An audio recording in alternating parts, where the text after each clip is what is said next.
On va maintenant ouvrir une grande page consacrée au stade et au nouveau stade, au stade de demain. Pour débuter, eh bien, on va accueillir quelqu'un, l'un des grands partenaires de ce salon Sport Unlimited, pour eh bien, réfléchir aux enceintes de demain. On va en parler avec Simon Gillam, qui est membre du directoire de Vivendi, président de Vivendi Village. Il est aussi président du club de rugby de Brive. En top 14, il va me rejoindre. Bonjour. Bonjour. Merci beaucoup d'être là aujourd'hui pour évoquer ces stades. Évoquer ces stades que souvent en France, on dit vétustes, on dit peu modernes, trop petits parfois. On va en parler ensemble et on va en parler tout au long de la table ronde qui va suivre. On va peut-être d'abord rappeler les activités, les grandes activités que recouvre votre groupe Vivendi et surtout comment se traduit l'engagement de Vivendi dans le sport. D'accord, alors bonjour tout le monde et merci encore d'être là parce que je voyais plein de gens partir, j'étais un peu inquiet. Vous savez que nous sommes en direct sur Facebook et que les vidéos seront revues et partagées, donc ne vous inquiétez pas. Super. On va écouter votre discours. Enchanté, alors merci beaucoup. Non, Vivendi c'est vraiment important. On a Canal+, et donc on a énormément de choses, vous le savez, sur nos antennes. Et surtout, on a lancé Vivendi Sport tout récemment. On crée des événements, notamment en Afrique, des compétitions sportives. Et puis, on est vraiment très engagé dans le lien entre le sport et l'entertainment. Ça, c'est important pour transformer le stade, de trouver des moyens de lier sport et entertainment. Le stade, on le disait tout à l'heure, hein, c'est plus seulement aujourd'hui un lieu où on vient voir des matchs, on vient faire bien plus de choses dans un stade. Oui, mais la preuve ici, là, on voit derrière que le stade Gerland, en Matmut maintenant, je pense, c'est un lieu de vie tous les jours. Et ça, c'est important parce que sinon, on rentabilise, nous, à Brive, par exemple, on ferait que 13 matchs du top 14 à Brive. C'est pas beaucoup en 365 jours pour tout un endroit. Donc, il y a plein de façons de lier le sport et l'entertainment aujourd'hui. On va peut-être regarder des images de ce qu'il s'est passé lors de la dernière finale du top 14. On regarde cette petite vidéo. D'accord, ils l'ont déjà lancé, je ne peux pas le préparer. Je ne peux pas vous expliquer ce que c'est avant. Vous pouvez juste l'arrêter 2 secondes?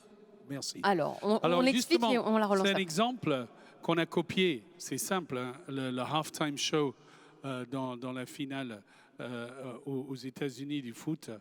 Tout le monde connaît, mais eux, ils ont le moyen de faire sortir le halftime show, l'entertainment au milieu à la mi-temps. Nous, on ne peut pas. Mais modèle Super Bowl, c'est ça. Super Bowl, oui. Et puis, nous, ce qui est vraiment important, c'est d'amener des personnes qui ne sont pas forcément foot ou rugby au stade. Et nous, donc, on a proposé à la Ligue nationale de rugby de faire un concert juste après la finale. Et on a amené énormément de supporters du Stade Toulousain et de Clermont, mais aussi des grands fans de Big Flo et Oli. Et ça, c'est vraiment important. Et ce qui est intéressant pour nous, c'est que Canal transmet le rugby. Big Flo et Oli, ce sont des artistes universels. Et puis, on fait la transmission de ça avec les équipes live. Mais ce qui est important, c'est qu'on amène un nouveau public dans nos événements. Allons-y. Allez, cette fois, on regarde.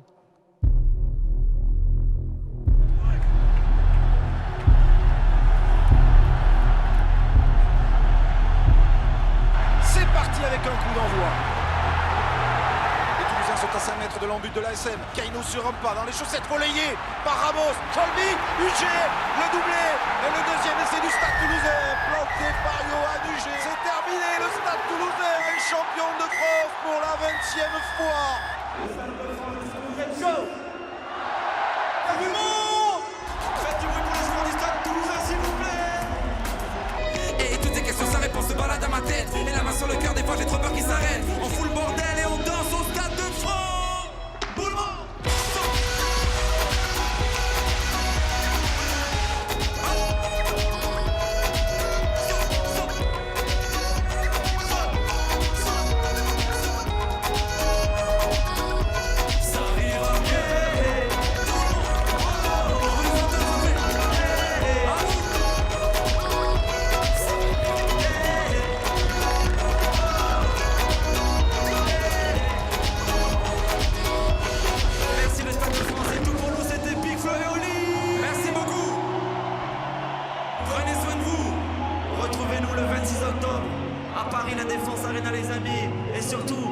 Bravo Clermont-Ferrand qui s'est bien battu, mais allez Toulouse!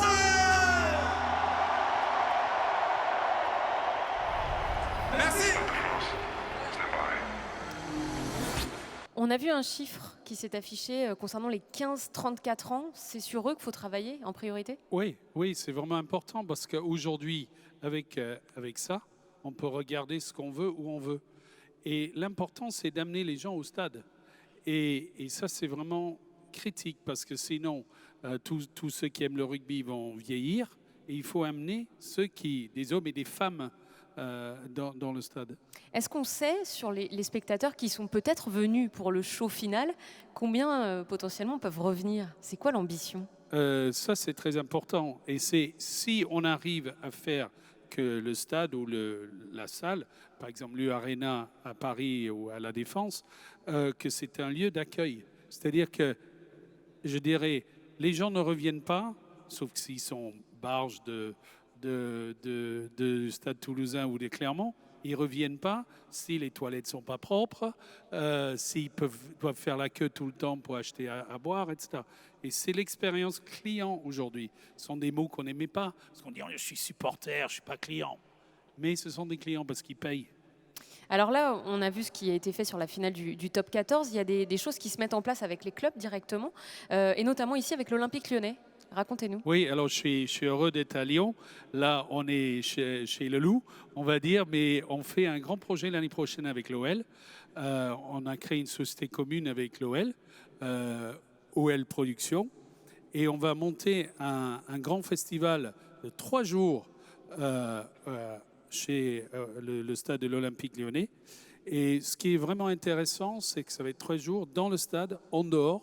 On va lier basket, foot, musique urbaine, et ça va être un énorme événement. Et ce qui est vraiment intéressant, c'est qu'on travaille sur tout le contenu avec eux. Alors là, on a vu le Stade de France, vous parlez du Groupama Stadium, de la U-Arena, et pour les plus petits stades, le vôtre par exemple. Comme Brive-la-Gaillarde. Comment on fait voilà. pour oui, ça c'est une bonne question. Lier tout ça? C'est une très bonne question. Alors, Brive, c'est une ville de 47 000. Je suis président du club de Brive. Et d'ailleurs, il y a une semaine, ça s'est très mal passé ici contre le Loup. Je suis plus heureux d'être ici aujourd'hui qu'il y a une semaine. Mais ce que je voudrais dire, c'est que vraiment, c'est important dans ces petites villes aussi, la même expérience client. On est une ville de 47 000 habitants, mais on est un des 14 meilleurs clubs de rugby en France. Et donc, il faut absolument qu'il y ait le même plaisir. On voit, parce qu'on a acheté le festival de Brive également, que les mêmes viennent au festival et viennent au stade. Et donc, c'est très, très important de les accueillir, de toujours revenir à cette expérience client, parce que sinon, tu restes devant ta télé ou devant ton téléphone et tu le regardes. Et plus que jamais, content is king. Plus il y a des choses sur les réseaux, sur les social media, plus il faut créer du contenu fabuleux. Il faut créer des expériences. Voilà, c'est ça le mot fait. En ce moment très à la mode. On revient à ces stades, des stades qui parfois appartiennent aux collectivités, des fois qui appartiennent en propre au club. Et parfois, du coup, on y associe un nom, un naming. On en a parlé un petit peu tout à l'heure en début d'après-midi. Quel rôle ont ces marques justement aujourd'hui pour notamment moderniser et aider ces stades à ne plus être que des stades? C'est très important. Nous, on a la chance à Brive d'avoir Allianz comme sponsor, Allianz assureur. Si vous êtes assureur et vous dites à quelqu'un « je vais te parler d'assurance pendant 3 heures », c'est pas sûr que la personne ait envie de rester. Si vous dites « je vais te faire vivre une très très belle émotion chez moi, Allianz Arena, à Nice par exemple », là, wow, oh, ok. Et puis tu dis « ah, j'associe Allianz avec de l'émotion et pas avec de l'assurance ». Et ça, c'est vraiment important. Et je le dis, Allianz, c'est super. Hein, donc, mais c'est sûr que mon sujet préféré n'est pas l'assurance. C'est le rugby, c'est mieux. Mais quand on peut lier les deux, c'est plutôt pas mal. Dernière question, chez Vivendi, vous travaillez aussi autour du ticketing. Qu'est-ce que vous faites précisément ? Moi, je ne fais pas grand-chose, mais les équipes qui sont là, et je les salue, du ticketing, c'est la même chose. C'est l'expérience client. Quand tu vas aller acheter un billet, c'est Tickets Digitic chez nous. Et ce qui est important, pareil, c'est le clic-clic. Est-ce que j'ai mon ticket tout de suite parce que sinon je m'en vais. Et plus que jamais, la technologie est vraiment importante pour cela. Eh bien, on va en reparler dans les minutes qui viennent parce qu'on va prolonger la discussion sur les stades avec nos prochains invités. Merci beaucoup, Simon Gayam, d'avoir été avec nous aujourd'hui. On vous souhaite le meilleur pour votre club de Brive après la déconvenue face au Loup. Mais ça ne peut que remonter. Ça ne peut que remonter. Ça ne peut être que plus positif. Merci beaucoup, en tout cas, d'avoir été avec nous. Vous restez bien avec nous parce qu'il y a encore de nombreux champions qui vont nous rejoindre dans quelques minutes. Malia Metela, Yannick Nyanga, Gilberto Silva, Arnaud Assoumani. Et puis, on vous l'a dit, pour les derniers qui seront là, eh bien, il y aura des places à gagner à l'Olympique Lyonnais, au Loup, à l'Asvel également. Et puis, des tickets pour aller ce soir à la soirée très privée du côté de H7 pour continuer d'échanger ensemble et de rencontrer toutes les personnes que vous avez croisées sur cette scène depuis hier. Le stade, on y revient maintenant avec la suite de nos invités. Nous aurons des invités qui vont discuter avec moi et puis on aura des startups aussi qui vont venir vous présenter leurs solutions. Je vais vous demander d'accueillir, s'il vous plaît, Xavier Pierrot, directeur du groupe Ama Stadium de Lyon. À ses côtés, Barbara Desmarais, vice-présidente de Vogo. Malia Metela, donc ancienne nageuse, vice-championne olympique en charge des hospitalités chez Alliance. Et Pierre-Henri Deballon, CEO de Wiz Event. Merci à tous les quatre d'être avec nous pour évoquer ces stades, pour voir un petit peu comment on fait évoluer nos enceintes, quels sont les contenus que l'on consulte avant, pendant, après les matchs, comment les spectateurs justement viennent plus tôt, repartent plus tard, peut-être pas encore le cas, mais ça va venir dans les années qui viennent. Puis on se demandera un peu comment vont devenir, comment vont vieillir nos stades dans une quinzaine d'années. Malia, tout d'abord, Malia Metela, je m'adresse d'abord à l'ancienne nageuse de haut niveau. Quand on est sportif, est-ce que ça a de l'importance, cette enceinte qu'on a autour de nous, l'ambiance, est-ce que c'est déterminant, est-ce qu'on s'en rend compte quand on est un sportif ? Oui, on se rend compte dès qu'on arrive, on va dire, dans l'enceinte, que ce soit dès l'échauffement, après l'échauffement et juste avant la course, que le public soit là, soit présent, les encouragements ou l'animation autour du stade. Moi j'étais plus dans le côté aquatique, donc dans l'eau, j'entendais pas forcément, mais après, en sortant de la piscine ou quand j'allais dans un stade, c'est magique, c'est ce qui te donne les frissons en fait. Et même en étant plus nageuse, c'est ce que j'attends, avoir les frissons quand je suis dans le stade, quand il y a un but, quand il y a une animation pour le but. Tout ça est important pour nous en tant que spectateurs. Justement, la spectatrice que vous êtes aujourd'hui, elle vient pour le match, pour la compétition, elle vient pour tout ce qu'il y a autour aussi, vraiment ? Oui, vraiment. C'est important d'avoir cette connexion. Bon, je suis plus fan de rugby que de foot, mais il y a cette connexion en tant que supporter d'un club et avec l'adversaire, les supporters de l'autre club. Ton club, il a marqué, c'est génial, tu es super content. Il y a aussi la connexion avec le supporter qui est à côté et qui encourage l'autre club. Et tu regardes toute l'animation, tu vois le feu, tu vois les confettis, toute la joie, les drapeaux. Tout ça, c'est important pour pouvoir ressentir la bonne connexion et l'ambiance du stade. L'ambiance au stade, au groupe Ama Stadium, notamment. Xavier Pierrot, vous en êtes le directeur. Quel est l'enjeu aujourd'hui lorsqu'on a à gérer, je dirais quand même, un bijou comme le groupe Ama Stadium ? Merci. Effectivement, les enjeux ils sont multiples parce qu'il faut assurer l'accueil de 50, 60 000 spectateurs une fois tous les 10 jours en moyenne. Et il faut assurer tout ça en sécurité parce que c'est la priorité des priorités quand vous rassemblez autant de monde dans une enceinte. Mais vous l'avez dit, Maya l'a très bien expliqué aussi, il faut réussir à les faire venir plus tôt, rester plus tard, vivre une passion. J'aime bien dire que le groupe Ama Stadium est une usine à sourire. Et malheureusement, c'est très facile de les faire sourire quand vous gagnez 6-0 un match, mais ça reste du sport, on ne les gagne pas tous. Et quand le résultat n'est pas au bout, il faut quand même essayer de les faire au moins un petit rictus, ça serait sympa en partant. Et pour cela, c'est tout ce qui est à côté. Le rôle d'un directeur de stade, c'est malheureusement ou pas ne pas s'occuper de l'espace vert. La pelouse, ce n'est pas notre domaine, il y a des gens beaucoup plus compétents. Par contre, si tout ce qui est autour, tout ce qui se passe avant, pendant et après est à un haut niveau, et les gens, plutôt que regarder le spectacle à la télé, chez eux, bien assis dans un canapé, ils vont peut-être prendre leur voiture, les transports en commun, se déplacer, prendre du temps pour venir vivre l'événement en live. et j'ai entendu les émotions ressenties en tant que sportif. Et ben nous, on est là pour que les émotions soient ressenties quand vous êtes spectateur. Et en tout cas, aujourd'hui, vous avez des sports comme le e-sport qui se développent, qui sont devant des écrans et qui recherchent à venir dans les stades. Donc je crois qu'il n'y a rien de plus beau que de vivre un match, un spectacle en live. Et c'est ce qu'on essaye de faire vivre, même quand sur le terrain, ça se passe un peu moins bien. Nous, on est là pour tout ce qui est autour. L'e-sport, vous n'oubliez pas, hein, ça sera tout à l'heure. On en parlera beaucoup justement de ces compétitions qui amènent des foules incroyables dans de très belles arénas. Juste là-bas, si je me repère bien, il y a l'ancien stade de Gerland que vous occupiez avant. Quelle est la principale différence entre cette enceinte-là et celle que vous occupez aujourd'hui ? Question difficile parce qu'il y a encore un beau locataire actuellement. On y a passé en plus beaucoup de temps. C'est notre maison historique. Mais aujourd'hui, il y a deux différences majeures. Il y a d'abord la qualité de l'enceinte, qui est une enceinte moderne, qui a ouvert il y a 3 ans et demi. Et puis la deuxième différence, c'est que vous êtes à un endroit qui vit 365 jours dans l'année.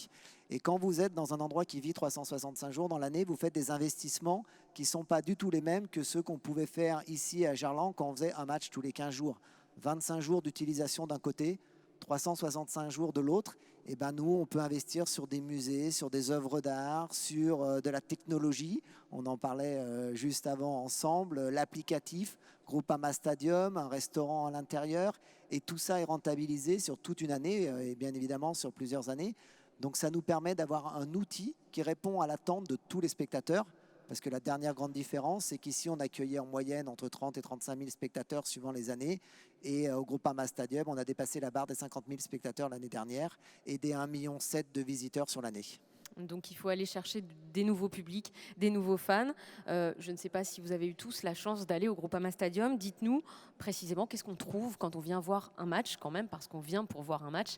Qu'est-ce qu'on trouve tout autour de cette rencontre ?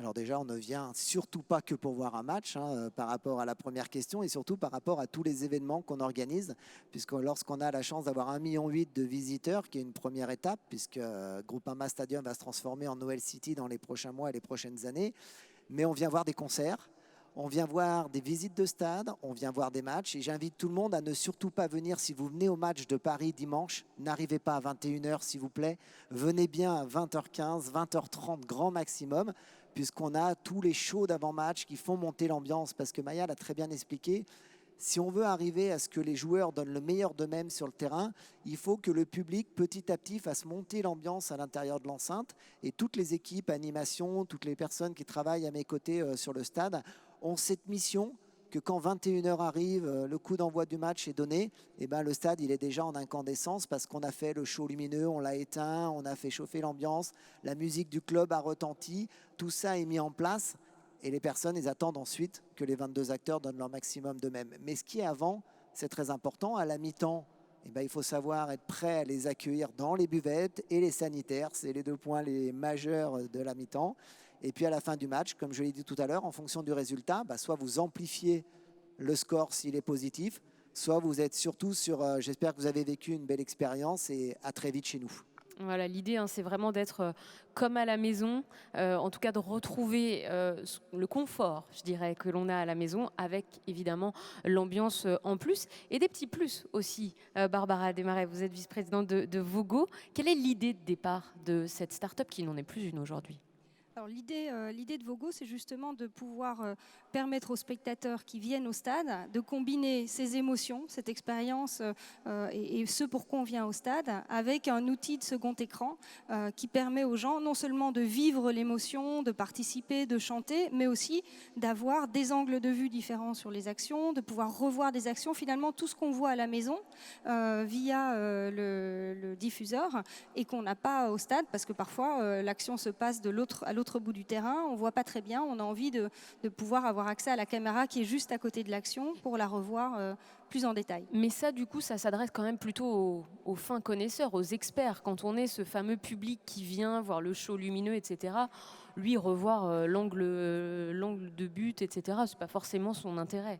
Alors justement pas, en fait, ce dont on se rend compte, c'est qu'il y a effectivement les fans, les experts qui vont avoir cette vue technique, cette analyse tactique, mais il y a aussi justement tous les gens qui ne sont pas des experts qui viennent, et les familles. Je pense qu'un bon exemple, c'était la finale de Top 14, on l'a vu tout à l'heure, avec peut-être des hommes qui sont fanats de rugby, mais qui viennent finalement à la finale avec leurs femmes, avec leurs enfants, qui eux ont envie de vivre le match différemment et de comprendre un peu mieux aussi les actions, parce que pour le coup, c'est pas des spécialistes de rugby ou de foot, et du coup, pouvoir se rapprocher de l'action va les aider à mieux rentrer dans le sport et mieux rentrer dans l'événement. C'est un peu le sport pour les nuls aussi. Si on veut, ouais. Pour résumer. En tout cas, voilà, vous l'avez dit, avec votre écran, vous apportez des informations en plus. Il y a une façon différente aujourd'hui de consommer le sport. On va maintenant donner la parole. C'était la volonté de Malia. Quand Malia veut quelque chose, ben, on dit oui, souvent.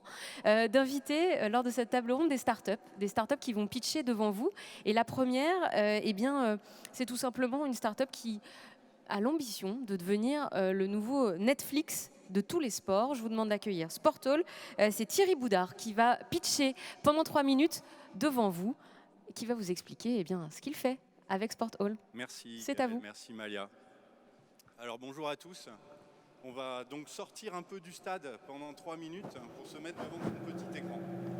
On regarde tous du sport à la télévision, mais en fait on regarde ce que les chaînes de télé veulent bien qu'on regarde. On regarde du foot, du rugby, un peu de tennis, fenêtre magique de 3 semaines pendant les JO où tout d'un coup tous les sports ont la même valeur.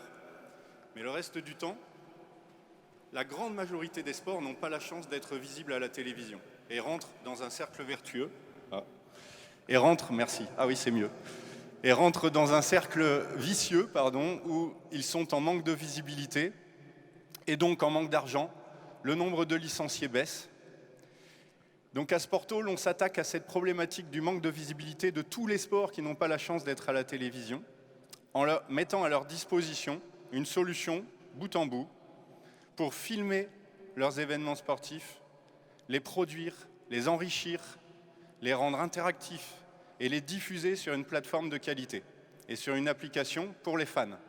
Pour le fan, c'est une application effectivement un peu à la Netflix, où on va avoir une nouvelle expérience vidéo sportive, on va regarder le sport dont on est fan, on va pouvoir suivre l'athlète dont on est fan ou le club également, avec énormément de fonctionnalités, comme ce qu'une chaîne de télévision pourrait mettre en œuvre pour le football et le rugby. Mais avec Sport Hall, c'est pour tous les sports et pour tout événement sportif, sans aucune distinction d'audience sur ces événements. Alors pour faire ça, il faut mettre en œuvre beaucoup de technologies.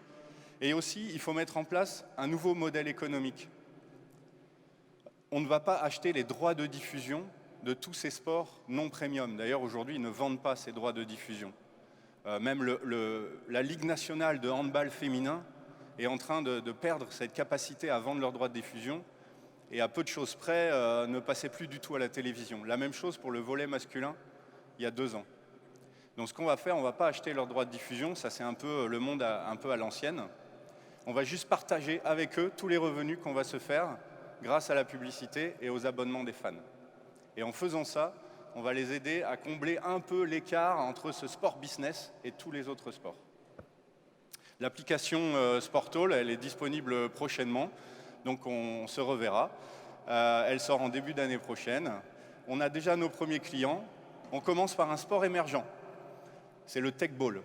Vous n'avez peut-être pas déjà entendu parler du tech ball, mais je vous assure que ça va venir. C'est en train de faire un gros buzz. Et donc, c'est notre premier client. Et d'autres fédérations vont suivre. Donc, rendez-vous début d'année prochaine. Merci. Merci beaucoup Thierry Boudard pour Sport Hall, nouveau Netflix de tous les sports. Voilà, il faut trouver des moyens de montrer, de remontrer le sport. C'est le cas dans les stades avec Vogo et c'est peut-être le cas, en tout cas on leur souhaite, avec Sport Hall. Pierre-Henri Deballon, c'est à vous maintenant, CEO de WizEvent, président et cofondateur d'ailleurs de WizEvent, président de Paris & Co, on en a parlé tout à l'heure avec Omar El Zayat du Tremplin. Quelle solution vous offrez, vous, aux organisateurs d'événements ? Alors nous, sur les organisateurs d'événements, on leur apporte des solutions de billetterie. C'est de là qu'on vient, on était des organisateurs d'événements et donc on a développé une solution de billetterie Autour de ça, des solutions de contrôle d'accès, parce qu'une billetterie, finalement, c'est délivrer un titre d'accès dans un lieu. Donc, on offre toutes les solutions de contrôle d'accès qui peuvent être soit des solutions physiques ou des solutions mobiles. Et par rapport à notre problématique des stades, on offre des solutions de cashless qui vont permettre, notamment avec la carte d'abonné ou avec des solutions mobiles, de pouvoir consommer dans le stade de façon avec une expérience beaucoup plus simplifiée. On équipe à peu près aujourd'hui 7 clubs de Ligue 1, dont le PSG depuis peu, sur lequel on n'est pas encore complètement en cashless, mais on a repensé avec eux tout le système de caisse et de commande. La vision qu'on a sur les stades, c'est que finalement, on le sait, le temps est réduit. C'est-à-dire que, Xavier l'a dit tout à l'heure, les gens viennent très tard au match et repartent très vite. Donc ça, c'est une problématique club, organisateur d'élargir cette plage de temps. Et nous, notre métier, avec des technologies, c'est de dire, quelle que soit la durée de temps, il faut qu'on optimise tout ce process d'achat. C'est-à-dire que quand vous sortez à la mi-temps et que vous devez attendre 25 minutes pour commander une bière, c'est pas possible, la mi-temps dure 10 minutes et ainsi de suite. Donc là, on offre finalement un peu de confort aux spectateurs, pas forcément un gain vraiment financier pour le club. Alors pour le club, il y a deux choses. Il y a quand même une logique financière, mais moi, ce qui m'a surpris, c'est quand j'ai parlé avec beaucoup de clubs de Ligue 1, la plupart ne savent pas quelle est la part des revenus food and beverage du stade. C'est tellement petit par rapport à d'autres revenus comme les droits télé que c'est quelque chose qui est peu suivi. Et donc, il y a un premier niveau qui est déjà de reprendre le contrôle, de savoir quelles sont leurs recettes. Ensuite, c'est de les optimiser, de les doper. Et puis, il y a un troisième enjeu, c'est la fan expérience, c'est-à-dire de faire en sorte qu'avec son téléphone, on puisse commander.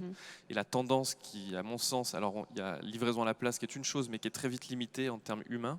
Mais l'enjeu, c'est ce qui risque de se passer, ce qu'on voit dans des McDonald's, c'est qu'à terme, on va commander, on va faire du pick and collect. C'est-à-dire qu'on va commander, arriver avec son téléphone, montrer un code barre qui va être scanné, ou présenter sa carte d'abonné et l'optimiser. Sur le PSG, sur le premier match qu'on a fait avec eux, donc c'était le match de rentrée contre Toulouse, je crois que le stade était aux 3/4 plein. Et ils ont fait plus 20% sur le record des recettes en food and beverage qu'ils avaient jusqu'à présent. Donc en fait, via la technologie, on va essayer d'amener et de simplifier le process. Et puis après, chez WizEvent, on a une autre technologie qui est une technologie qui permet de mapper un stade en 3D. D'ailleurs, le stade de l'Olympique Lyonnais est en 3D. Et donc dans le process d'achat, lorsqu'on achète son billet, on peut savoir, avoir une visibilité. En gros, s'asseoir presque là où on achète son billet. Exactement. Et voir la vue. C'est ce que vous faites aussi avec certaines loges que vous montrez en gros, les loges que les gens achètent. Et ça devient du coup un outil pour les équipes commerciales. Donc on travaille avec Arsenal, je crois que tu travailles aussi avec des fois pour des hospitalités. Et donc on va mapper pareil ces loges, montrer les sièges qui sont liés à ça, et puis ça devient un outil qu'on présente sur un iPad et ainsi de suite. Et l'idée est de valoriser le stade finalement et tous ces outils. Malia Metella, on enlève le bonnet de bain. Maintenant, vous êtes responsable des hospitalités chez Allianz. Vous gérez notamment les loges chez vos partenaires au rugby, à l'Alliance Riviera de Nice, on en a parlé tout à l'heure. Quelle est l'importance de cette partie hospitalité aujourd'hui pour une marque comme vous? C'est avant tout de faire du B2B pour Allianz? En fait, oui. Je gère les loges pour nos collaborateurs, pour qu'ils invitent leurs clients. Et en fait, ces hospitalités, je travaille sur les 3 réseaux de chez Allianz. Donc, les salariés qui sont de Allianz Expertise et Conseil, les agents et les courtiers. Donc, c'est ces 3 réseaux qui ont droit à profiter des hospitalités. Et on fait du B2B. On fait en sorte aussi d'être actifs dans le club des partenaires, qui est important pour nous aussi, parce qu'on veut que nos collaborateurs et nos clients profitent des matchs, mais on veut aussi pouvoir faire du business derrière avec certaines entreprises qui sont aussi partenaires de nos partenaires. Le stade, c'est le meilleur endroit pour ça ? Le meilleur endroit pour nous, en tout cas.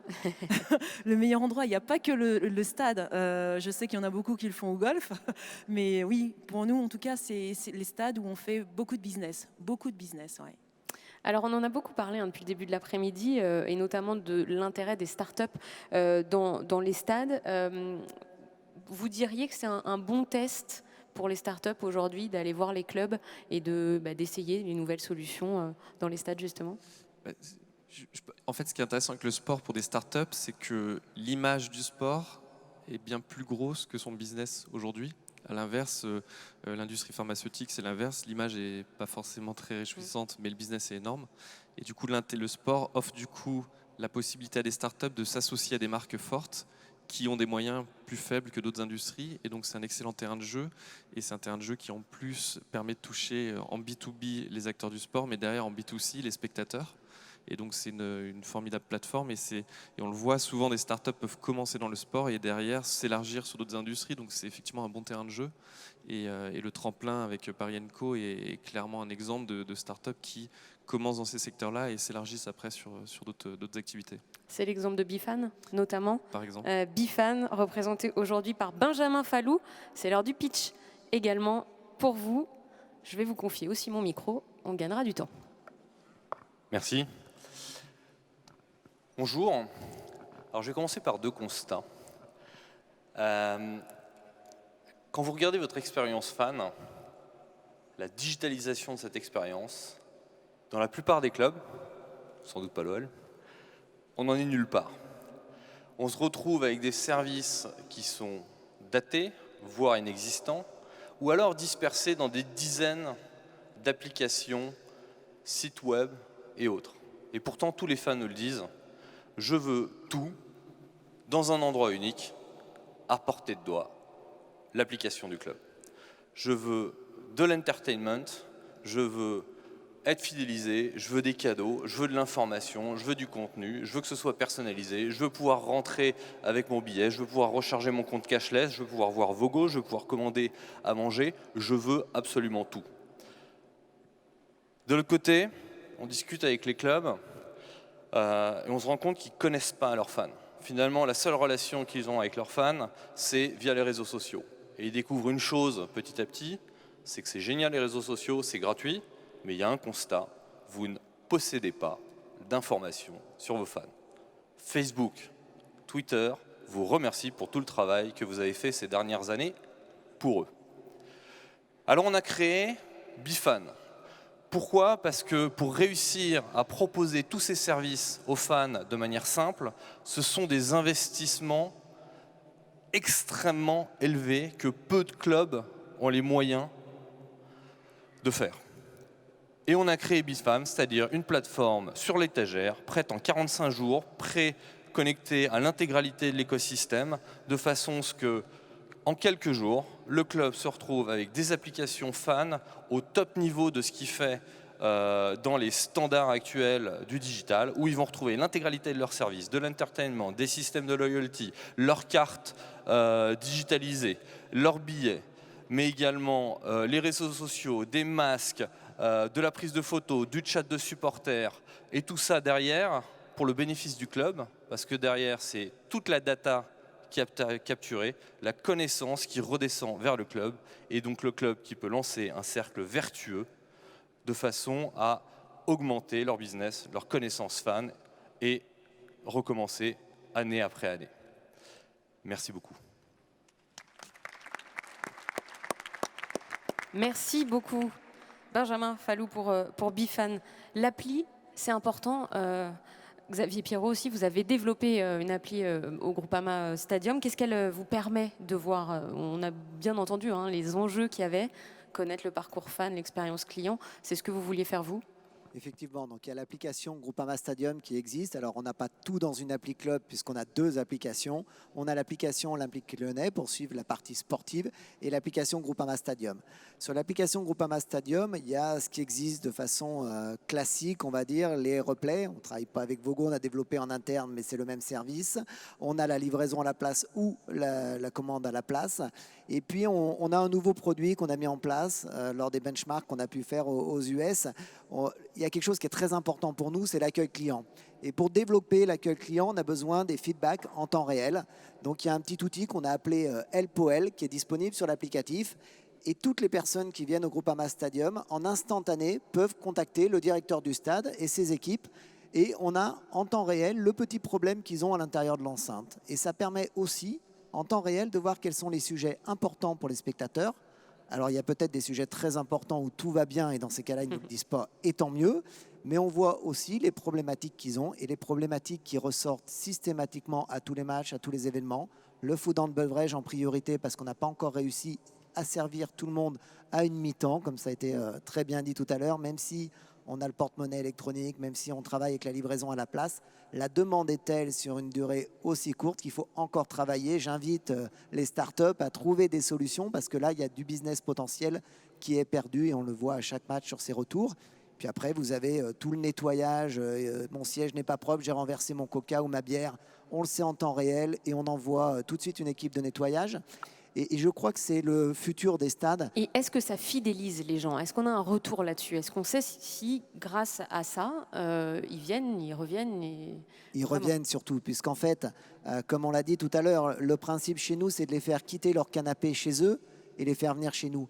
Mais quand vous êtes au stade, et je vais prendre une petite anecdote, quand on a lancé l'applicatif, ça marchait plutôt bien, on avait des bons retours. Et au bout d'un an, on a eu une demande 1h30 avant le coup d'envoi. Donc la personne est venue très tôt, parfait.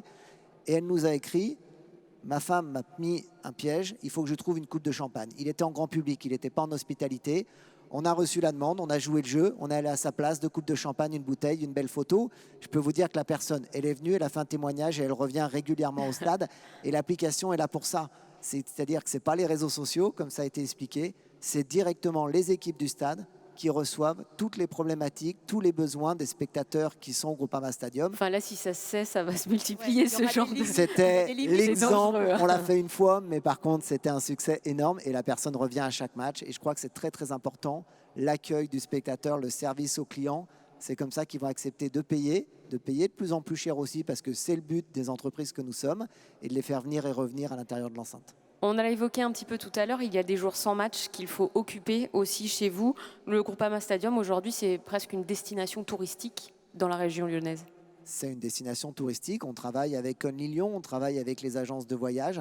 On développe énormément ce potentiel. On a déjà plus de 100 000 personnes B2C qui sont venues depuis le début et plus de 100 000 sur du B2B, sur des séminaires d'entreprise. C'est vrai que la plus grosse différence pour les équipes du stade, c'est qu'on travaillait 25 jours, on travaille 365 jours maintenant, on ne s'arrête jamais. Si vous venez au stade, la surprise des gens qui viennent visiter, qui viennent faire un rendez-vous, c'est qu'il y a toujours du monde. Vous pouvez être, alors cette semaine elle est bien chargée avec 2 matchs, mais même aujourd'hui, hier, vous avez des séminaires d'entreprise. On est même en train de développer l'accueil du public, que ce soit au musée, dans les visites, à Oussad Gallery ou au restaurant, les jours de match en complément. Donc vous pouvez venir le matin faire une réunion d'entreprise à l'intérieur du stade, déjeuner sur place, visiter le stade l'après-midi et profiter du spectacle le soir. Donc on est vraiment maintenant sur un concept, une destination touristique. On a une vingtaine de guides qui vous racontent une histoire magnifique quand vous venez au stade, l'histoire de l'Olympique Lyonnais, l'histoire du stade. Ça passe par Gerland et ça se termine au Groupama Stadium. Les agences de voyage qui se développent de plus en plus autour du sport et des voyages liés au sport. Il y en a une qui va venir pitcher maintenant, une agence de voyage spécialisée dans les sports US. Je vous demande d'accueillir Julien Barthélémy pour le 3e pitch, la 3e start-up. Bonjour, je remercie Malia de nous avoir invités parce qu'on a une entreprise qui est née à Lyon et on est très fiers de ça. Moi, je suis un fan de sport US depuis à peu près plus de 20 ans quand la NBA était un peu confidentielle, le foot US encore plus. Entre-temps, la NBA a fait beaucoup d'efforts, notamment sur le digital, et a créé une communauté qui n'a jamais été aussi forte en France, puisque selon les chiffres de la NBA, c'est plus de 7 millions de personnes en France qui s'intéressent de près ou de loin à la NBA, donc il y a un potentiel qui est exceptionnel. Alors, ils ont effectivement travaillé beaucoup sur le digital, par contre, ils n'ont toujours pas pensé à créer une passerelle entre la France, ou plus globalement l'Europe, jusqu'aux États-Unis. Et donc, c'est le pari qu'on a fait il y a 2 ans, de créer une agence qui soit spécialisé sur le sport US uniquement. Et on s'est lancé fin 2017 avec cette idée d'aller déjà exposer notre projet aux franchises. Donc on est parti à Miami, on est parti à New York, on est parti à Boston. On a rencontré toutes les franchises mythiques qui font rêver, en leur expliquant qu'effectivement, on voulait faire venir des Européens dans leur salle pour qu'ils puissent se rendre compte du show à l'américaine qui est aujourd'hui un peu leader sur l'expérience client, en tout cas, je pense. On a commencé à faire partir 250 personnes la première année, qui était un bon chiffre avec 5 dates. Cette année, on est sur plus de 30 dates. Donc, la NBA étant d'octobre à avril, on a un gros calendrier. Ce qui est intéressant, c'est qu'aujourd'hui, on a même des clubs professionnels, les Girondins de Bordeaux notamment sur le foot, mais aussi le CSP Limoges qui est parti avec nous l'année dernière pour amener les partenaires. On a des écoles de commerce puisqu'on propose un côté pédagogique où les étudiants rencontrent les salariés de Madison Square Garden. Il y a une relation de confiance qui s'est créée avec Madison Square Garden. On est la première agence internationale à avoir signé une licence avec Madison Square Garden. Donc on est très fiers de ça. Le but pour nous, c'est de continuer à faire vivre sur place, parce que je pense qu'aujourd'hui, on est beaucoup sur le digital, on met beaucoup en avant le digital. N'empêche qu'il n'y a rien qui vaut le stade, il n'y a rien qui vaut le show à l'intérieur de l'arène. Et c'est ça qu'aujourd'hui, on veut faire vivre aux Français et aux Européens demain. Voilà. Merci beaucoup Julien. Avec Malia, nous on pose nos vacances et on fait partie du prochain voyage, hein, sachez-le. Pour terminer, parce qu'on aurait encore plein de choses à dire sur ces stades, on va terminer avec vous. Pierre-Henri, le stade de demain, on en a beaucoup parlé, il y a des idées là, mais on peut encore aller plus loin. On a beaucoup parlé des hospitalités, des VIP, des partenaires, mais est-ce que c'est pas sur le grand public qu'on doit se concentrer ? C'est difficile de vous donner la photo finale du stade de demain, mais ce que je pense, on en a discuté au téléphone quand on a préparé, c'est qu'on parle beaucoup de stade connecté, on a beaucoup parlé de digital. Je pense que c'est un moyen et unique, et ça doit rester un moyen d'un objectif qui est au-dessus. Et Xavier l'a très bien dit tout à l'heure, je suis Dijonnais, donc quand Dijon gagne et que je vais au stade, je suis content, et quand Dijon perd, je suis triste. Et en fait, il faut sortir de ce cadre-là pour qu'avant, ce soit un moment important, pendant, il y ait le match, et qu'après, ce soit aussi un moment qu'on partage pour qu'au-delà de son équipe qu'on supporte, on vienne vivre un moment qui est un moment de socialisation. Et l'autre point qui est essentiel, on parle beaucoup de digital, mais finalement, quand on vient dans un stade, on vient quand même rencontrer des gens, on vient écouter le stade, on vient respirer l'air, on vient sentir une atmosphère. Et Malia en parlait tout à l'heure, c'est un peu indescriptible, mais on vient vivre une émotion.